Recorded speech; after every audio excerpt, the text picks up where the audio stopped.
Nasa punto na nga tayo ng buhay natin na kailangan talaga natin magtrabaho para mabuhay. Pero wag din natin kakalimutan na kailangan din natin mabuhay habang nagtatrabaho. Yun yung tinatawag nila na work-life balance. Kaya sa mga araw na wala akong pasok ay talaga namang sinusulit ko.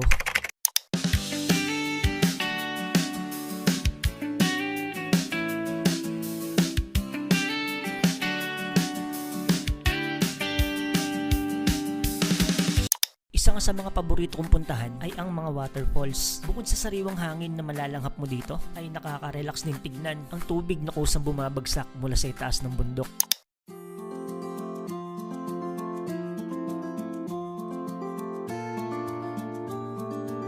Hindi naman masyadong magastos yung mga ganitong lakad ko. Simpleng pagkain lang, okay na. Pero ang katumbas ng mga ganitong ginagawa ko ay yung mga karanasan at alaala na hindi mabibili ng pera. At habang nakaupo nga ako dito, ay hindi ko maiwasang mamangha sa tanawin na nakikita ko.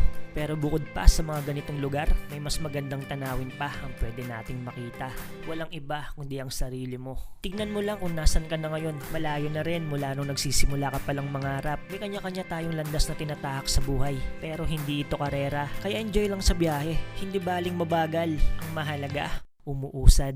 We got memories in the